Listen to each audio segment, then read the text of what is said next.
The one mistake that insurance agents always make when trying to sell or market to a client is trying to sell to that client. I don't know if you get me. Wisdom. Okay, see what I'm trying to say here, Harris. I know it sounds funny when I say trying to sell to the client, because our end goal is to sell the market. Even for a business, even if you're not an insurance agent or insurance salesperson, you are selling anything. The end goal is to make sales after you market. But one thing you have to understand is no clients or most customers don't like being sold to, or feel like they're being sold to, or feeling like they're being cajoled to get something that they feel like they don't want. Sometimes they actually want it though. Sometimes they actually want that thing, but they don't even know. You have to help them, help them feel like you are the ones making the decision. That's when it's better. So imagine Wednesdays now. You booked that Wednesday. You're like, that's your marketing day. You and your team. You go out as an insurance agent. You go out to make sales. You don't do in-house. You say, okay, we're going to convene the office on Thursday. Everybody come to the office. So we come that morning. Every strategy is being done, put in place. Oh, we're going to go to the local market today, and this set group is going to focus in the Thai section. This set group is going to focus in the mechanical section, people that sell motor parts and every other constructional areas that everybody's going to face. And we agree. And at the end of the day, let me say by 11-12, everybody is convened to go out to do this marketing. Now you reach the local market. Now you get to the tile section, and imagine you go and meet somebody and say, hello, my name is Kate and I'm an insurance agent and I'm here to sell you insurance. What the hell? Like, she doesn't want to buy. She'll just say, insurance is not working in this country. That is, if she even understands what insurance is all about. She might not even understand what your product is all about. That's the point. So you have to cajole her into it through education. At the moment, like, everything has to do with education. Because have you not met a prospect that doesn't have an idea of what you're selling? But in the span of 5 minutes, you've educated them based, like, straight to the point that meets their needs for them to make an informed decision almost immediately in that 5 minutes. So why don't you next Wednesday or Thursday, you have your marketing, you convey from the office down to the local market. When you get to the local market, you enter, let me say, a tile shop. Why don't you have a conversation? Okay, let's practice something. Let me say you go into the tile shop now. You try to buy, you just walk around. Like, you might not even need to buy, you can walk around and ask for prices. Just try and strike up a conversation from whatever they are saying. Pick up something from whatever they're saying. They might even be making a sale, they might be talking on the phone about the sale. Pick something from that conversation and try to make small talks. And let me tell you why I'm saying this is possible. It happened to me. Someone like me now. I remember when before I became an insurance agent, we went to buy tile for my room when we were trying to renovate. So I was not around. I went to work that day. My brother called me and said, okay, I should meet him up at Aba Road, a particular location at Aba Road. We're going to buy tile there. I should come and choose what I want and I'll go back to work. So I had to go through my break. So I landed to the place. I got to the place. I entered into the shop, and I think I was asking for a particular tile that looked woody. And the owner of the store told one of her sales guys to go into the storehouse to get it. So he went into the storehouse, but I followed, not necessarily because I followed him to go see where he's bringing it out from. I went to answer a call. Then when he opened the door, what did I see? I saw broken tiles. I saw some damaged goods on the floor. So I went in and I had a conversation with the owner. So like, a tile got broken. I'm like, yeah. Like, how often does it happen? Because it's tile. She's like, sometimes wrong stacking, not proper stacking where they keep it, from mistakes from the sales boys, here and there. Sometimes maybe something happened from the neighbor, it hits and it affects the wall. Like, she's trying to say something can happen in the next room that affected her goods in her other room. Like something like that. They've had a situation like that where they lost about how many cartons of tile. And I was like, wow. So how do you even cater for this? She was like, it's one of those losses now. In business, you make losses. You win some, you lose some, but the most important thing is let your losses cut so short that you're making more profit. And it makes sense. And at that point, if I was an insurance agent, that's where I would have ended up. Because I had a story of an auntie that this happened to. I told you my family does insurance. They've been doing insurance for a while now. During 2021, when the rain was serious, falling and the rest of them, the last flood we had in Bayelsa State, she had to leave Port Harcourt to go to her house to be able to bring out some things like paper and every other important document that she kept in her house, because this water was so high, it covered the first story. It covered the down floor, the first story, only the second story were seen. So it damaged a lot of things. And you know, Bayelsa, that particular area where our house is swampy, it affected the tile, it affected a lot of things in the house. But guess what? She had insurance. She had insurance, so the insurance covered for her to be able to retile the place by the time the flood had gone, and cover for some other losses that she incurred. And when I heard it, I was like, that's really nice. That these are things that Nigerians need to know. That after, so someone like me, I used to think insurance don't pay. I used to hear about it without, like I told you guys in my other videos, that I hear about it, but I didn't know how important it was. I heard it from my family. My mom worked in one some years back. She worked as in an insurance firm one time, but I had no idea what it was. So next time you ask yourself, how do I sell to people without a constant rejection? To your heart, I know how you feel, right? That constant rejection, you go out to sell, like, oh, I am Kate, I am coming here to tell you about insurance. Like, I beg, or many pass, nothing they work for Nigeria. On an average, yes, nothing they work for Nigeria, but some sectors still they work. They will just shun you. Don't make them feel like they're selling. Don't make them feel like you're trying to sell to them. That's the thing. And it's not your fault, oh. It's not your fault, like I said earlier, it's not your fault in any way. People just hate to be sold to.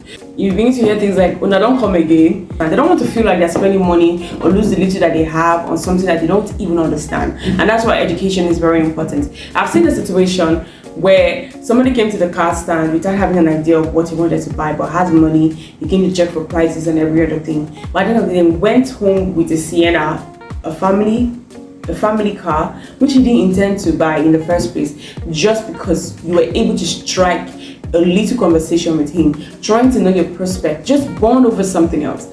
Oh, how's your family? By asking about his family, what they do, the school they are going, how many kids does he have, the children, bond over little things. At the end of the day, what happens after that is you are able to pick this person's brain. You are able to pick this person's wants and needs, his pain point, and what will, and you are able to give him what is tailored to that particular thing he needs.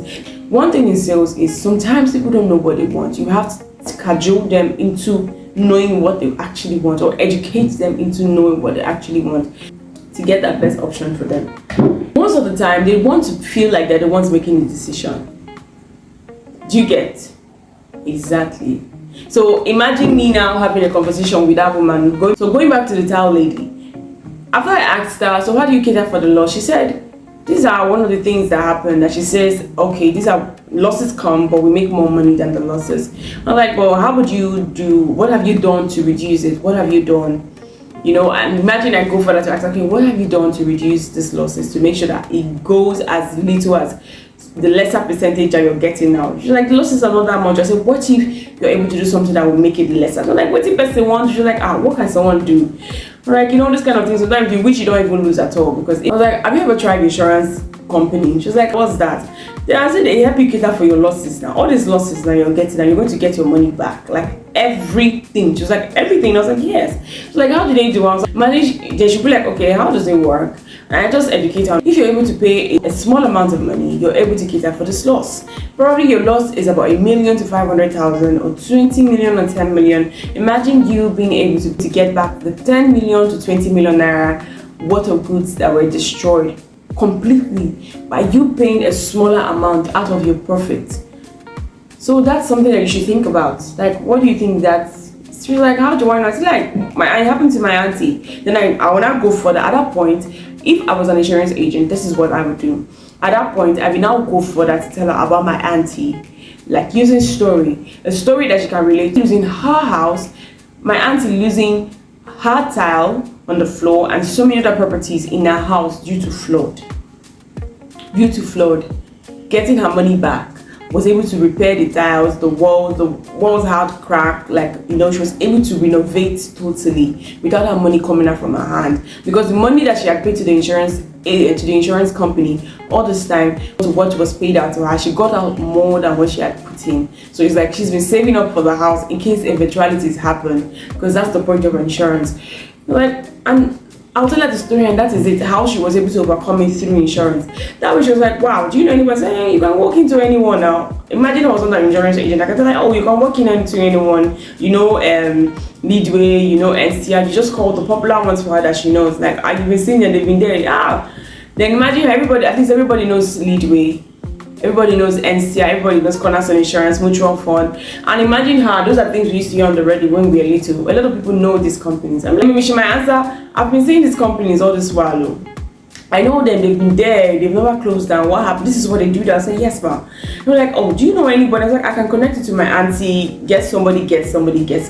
But at this point, I was like, why? I can help you get somebody. I know one man, the person to my auntie, and I bring a form for her, and she ended up doing her insurance. That way, I was just able to educate her, like direct her, holding her hand and redirecting her to what I know she needs, but it's not even thinking about it. Do you get me?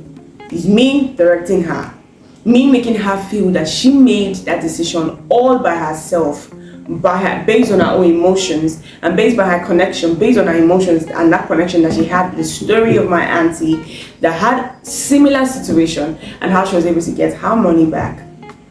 Do you understand now? That's how she was able to make her informed decision all by herself, feeling happy. So that's all. That's what you do the next time you say you want to go out for marketing. It's the same thing as any business that you have out there. You want to go out for marketing. It's not like you're just telling them, oh, come and buy this, come and buy that, without any emotional connection, without telling them something that they can relate to. You have to tell stories that they can relate to. You don't even have to be emotional, but stories that they can relate to, something that they understand that I would want that for myself. I had experienced that and I want that change that person had. Is you telling stories from this person was like this before, but now this person is like this, all because of this particular mechanism, which is insurance, or which is hair product, which is a bed sheet, a duvet, a sweatshirt, makeup, whatever it may be that you are selling. But as an insurance agent, the one thing you want to do is always tell them about a client, a story that's relatable to what they have experienced, because there's always so many stories around you. Like, take your time to write down stories every freaking day. Trust me, you will never run out of one. Like, sit down every day. I do that. Like, every day. Today I already know what other things that happen. I'm writing right from work before I came back. I've been writing down all the stories, things that happened through the day, and I'll go through it and say, okay, what is important? Is this story that I can tell? Because there's some stories that are just events happening. Then you cancel the ones that you don't need, that looks like just an event. You talking about is just like an event that happened. But you will now tick or put asterisks to the ones that you know that will tell stories that will connect to somebody. Do you understand? So you tell stories that will connect with them, and then at the end of the day is them seeing that this my auntie went from almost losing everything to flood, her house destroyed, and many other properties destroyed due to flood. But at the end of the day, she came out on this other side, standing strong, and her tiles replaced, and many of those things replaced with monetary value. That's all you need. And one thing I'll tell you is don't push too hard. Leave room for some objection. Then you start to look for ways to answer the objections. I don't know if you understand. Because sometimes they will ask you, what if, like when it comes to insurance, some people will tell you that, what if you don't work there anymore? How do I get my money? And I tell you, I don't have to be there. You have your papers. You can always go there anytime. And that's the thing. So you can always look for answers to tell these people for them to know that this thing works. Leave room for some objection. So all you need to do is walk through with them, more like a psychologist, walking through with them, holding their hands, going through it with them, trying to figure it out together, and going through each and every one of the objections together. Like a conversation you have is like you guys are trying to figure out this life together. People are trying to figure out this insurance together. You guys are trying to figure out this hair journey together. What's the journey? We went from here. Now we understand. Now when we get to this other point, to the other side of it, we are going to come out better off. And that is what they want. Nothing more, nothing less. So through sales is making informed decision with someone who is an expert. So your goal as a salesperson is not just to sell. It's ensuring and making sure that you help them decide and not just to buy. You should leave them better than you left them. Do you understand? So through sales is making informed decision with someone who is an expert. That's what going through and figuring it out with them while you are the expert, leading them and figuring it out like a friend, not because you're here to sell, not just because you're here to buy, but helping them make an informed decision. So it was 2020, I think that was in August 2020. I was working in a wine store, like a luxury wine store. They only have like very expensive wine to low average wine. And a client walked in through the door. he came for a particular, in fact he asked the question, he asked for a particular wine, and they showed him the section where the wine was, and he was going through it. Then immediately I cited him from where I stood. I went to meet him, and I said, "Sir, what are you looking for?" He said he's looking for, he said he was looking for monkey shadow wine. Let's say, I think I've forgotten the name of the wine. Let me say for example, he said he was looking for a monkey shadow wine. So I said, this is where it is. I'm like, how do you know about it? It's like, so you've had it before, that's why you're acting for it, because it's just weird. Most of the wines we have there are not really known, except you're well traveled. So he's like, he drank it in the government house, because we used to supply to the government house when I worked there. We usually supply to the government house their wines that they use on a regular. I was like, so he came to get more. So I told him about it. I was like, that the wine is really nice, the wine is this, it's subtle. He started telling me about the features of the wine and why he likes it. So from there, I got to understand that he likes those features, those tastes, those things he felt while drinking the wine. What did I do? I showed him other options that he could take. The prices were a bit cheaper. But I'm not like, but son, generally, how do you even like your wine? Like, aside from that, what kind of wine, what again are you looking for? So I just asked him a question. The normal wines he drinks, aside from this one, what does he like? How does he taste? So I had about 4 bottles on the tasting table, and I gave him to taste. Guess what? This man bought about 10 cartons of this wine. He bought the actual wine he came to look for, about 3 to 4 cartons, 4 cartons. Then the remaining 6 cartons, he bought those lower end cartons. He's a politician, so he usually has visitors coming to his house almost every time. So he was like, okay, that is what he wants to serve. Then my colleague came to me and asked me, how did I sell it? How did I get him to buy? I was like, I don't know. I just told him about the taste of the wine and everything, but that was not true. It was not about me telling him the taste of the wine. That was not what made the magic. It was me conversing with him. Just me understanding what he looked for, what he loved about the taste of the first wine. I was able to give him something similar that would give him that same feeling, or something better that was cheaper. Now he felt I was trying to sell him, and that was the thing. As at then, I didn't even know this technique. And for me, that was just me being innocently, like, that was the first time in sales. I had no idea. I didn't know a lot in sales. So he thought I was trying to sell to him, and immediately he had an objection about, oh no, that even if I wanted to buy, I was going to buy something of a medium, of lower end, so I can serve to the everyday people that come to my house. And it makes so much sense to me. I was like, it's open.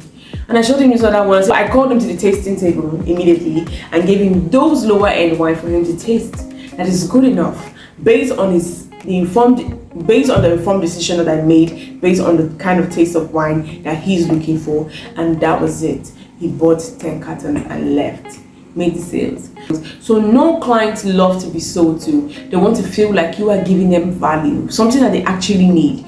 You know, when you're mentioning that thing that they want. Imagine when you go to a comment section of somebody who is always talking about investment, and somebody tells you, oh, if you put 2 million naira in a treasury bill, it's going to give you 20% of whatever at the end of the year for 365 days. Now you go to the comment section, you start seeing like about 15 comments talking about, I don't want my money to lose, so I want something that is guaranteed. Because of we're in Nigeria, we've had issues with Ponzi schemes, so many issues with Ponzi schemes. You put in your money, and these Ponzi schemes always promise way higher per month.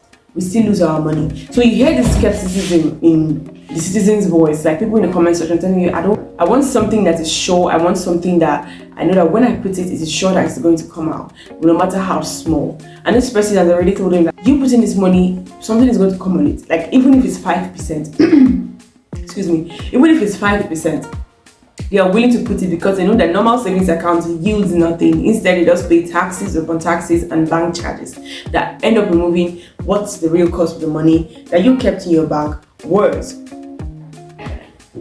So where do you come in as an insurance agent? So that is where you now get to sell them your investment plan. Because an investment plan, now you go into that comment section and take note of those people who had this complaint and email them or DM them, telling them about your investment plan as an insurance agent that is static. Like, no matter what the financial crisis is, whatever the financial market is doing, whatever the financial crisis that is happening in the financial market, nothing is going to happen. Your 8% to 11% is guaranteed. And why I said 8 to 11% is depending on the insurance agent company you use, because every insurance company has their deferred there are different rates that they pay in. So if you're using the one that has 8%, imagine those kind of people would love to give you 2 million naira to put into that investment account for 8% that is guaranteed after 365 days, and putting it in an account where you put it in stocks or you put it in bonds, and at the end of the day, and after everything, 365 days, you don't get as much as what you thought you were going to get. Instead, you can get a reduction based on what the financial market is talking about. I don't know if you get me. So that is where you come in. So never sell to a client again when trying to sell to a client. Do you get that?